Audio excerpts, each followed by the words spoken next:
Барлықтарыңызға сәлем достар, менің каналыма қош келдіңіздер. Бүгінгі бізде өтетін сабақтың тақырыбы present simple, яғни осы шақ. Ең алдымен біз осы present simple'дың формуласымен танысып өтейік. Яғни мен алдыңғы сабақта сөз таптарын түсіндірген болатынмын. Сол жерде осы жерде көрсетілген белгілердің толық түсіндірмесі бар. Егер сіздер сөз таптарын жақсы білмейтін болсаңыздар, ең алдымен сол сабақты көруге кеңес беремін. Енді бірінші present simple'дың біз болымды сөйлемде қалай қолданатынын қарастырайық. Бірінші бізде S деген ол subject, яғни есімдіктер. I, he, she, it, we, they, you деген осындай барлық есімдіктер кіреді. Одан кейін бізде V деген әріп verb, яғни етістікті білдіреді. Барлық біздің жасайтын іс-әрекеттеріміз, қимылдарымыз. Негізгі формуласы осы, ал жақшаның ішінде тұрған S не болмаса ES әріптері бізде he, she, it тұратын болса, subject'ің орнында, онда соларға S жалғанады. Ал ES ол бізде көбінесе арнайы бір Ч не болмаса Ш деген секілді аяқталатын әріптерге қосылады. Енді мысал қарастырып көрейік. He plays tennis, яғни ол теннис ойнайды. Бізде барлығы формула бойынша сәйкес келіп тұр. Мысалы, мына жақта subject'ің орнына бізде he қойылды. Одан кейін verb'тің орнына play, яғни етістікті білдіріп тұр, ойнау. Ол да қойылды. Одан кейін he, she, it болғандықтан S-ті жалғап тұрмыз. Ары қарай сөйлемді жалғастырып әкетеміз. He plays tennis. Енді бізде he, she, it болмаса, мысалы I не болмаса you-ды қойсақ, онда S әріпі түсіп қалады. Өйткені біз S-ті тек қана he, she, it-ға қолданамыз. Сонда I play tennis болады. Не болмаса we play tennis.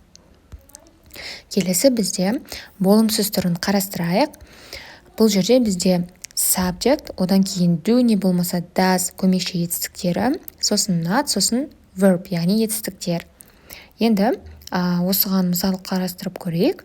Мысалы, she doesn't play tennis, яғни ол бізде теннис ойнамайды, қыз балаға айтып тұр. Қазір алдағы слайдтарда do-ды қай кезде қолданамыз, does-ды қай кезде қолданамыз, сол туралы толығырақ айтып өтемін. Келесі бізде сұраулы сөйлемді қарастырып көрейік. Бұл жерде бізде тек қана көмекші етістіктеріміз алдына шығып кетеді. Do не болмаса does plus subject plus verb, яғни сұраулы сөйлемді құру үшін осы формуланы пайдалансақ болды. Енді мысалы бізде мына жерде болымсыз сөйлемде бірінші subject тұрды. Одан кейін барып do мен does тұрды. Ал сұраулы сөйлемде бізде do мен does алдына, яғни бірінші орынға шығып кетті. Ал subject болса екінші орынға түсіп қалды. Енді сұраулы сөйлемге мысал қарастырып көрейік. Do you play tennis? Сен теннис ойнайсың ба? Деген секілді. Не болмаса he, she, it болса, does she play tennis деген секілді қарастырамыз. Және де біз осы үшінші сөйлемде, мысалы сұраулы сөйлемде do мен does алдыға шыққан кезде, мысалы бізде verb'тің соңына ешқандай S жалғанбайды he, she, it'ті қолданған кезде. Мысалы жаңа айтқанымдай does she play tennis, яғни біз S жалғаған жоқпыз. Енді бізде do қай кезде, does қай кезде қолданады, соны қарастырып өтейік. Do бізде I, you, we, they-ға қолданады, ал тек қана he, she, it-ға бізде does қолданады. Бұл өте оп-оңай. Енді бізде қолданылу түрлерін қарастырайық. Біріншіден, күнделікті біз жиі қайталанатын іс-әрекеттерімізді айтқан кезде қолданамыз. Мысалы, I get up really early. Мен үнемі жаңағыдай ерте тұрамын. Яғни күнделікті ерте тұрғандықтан, ол қайталанатын іс-әрекетін айтып тұрғандықтан, осы present simple'ды қолданып тұр. Келесі, I go to school every day. Мен жыл сайын мектепке барамын. Бұл да оның қайталанатын іс-әрекеті болғандықтан present simple'ды қолданып тұр. Енді формулаға сәйкес келіп тұрма, оны да бір тексеріп өтейік. Бізде бірінші subject, яғни subject'ің орнында I тұр, одан кейін verb, яғни етістіктің орнына get тұр. Ары қарай сөйлемді жалғастырып әкете береміз, яғни дұрыс құрылған. Келесі бізде осы жерде always, usually, often, sometimes, rarely, never, every day деген осы сөздер кездессе, онда біз оларды present simple деп қарастыра аламыз. Тек қана сіздерге осы списокті жаттап алу керек. келесі бізде тұрақты іс-әрекеттерді айтқан кезде, мысалы my parents work. Енді жаңағыдай сіздің ата-аналарыңыз жұмыс жасайды, тұрақты жұмысы бар, жұмысы болғандықтан оған күнде барып жұмыс жасайды ғой.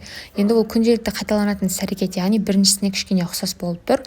Сол себепті тұрақты іс-әрекеттерді айтқан кезде present simple'ды қолданамыз. Келесі бізде шындық, факт, яғни ақпараттарды айтқан кезде. Мысалы, сіздер жаңағыдай суды ысытқан кезде 100 градуста ол қайнайды, не болмаса қыстан кейін жаз емес, көктем келеді деген секілді.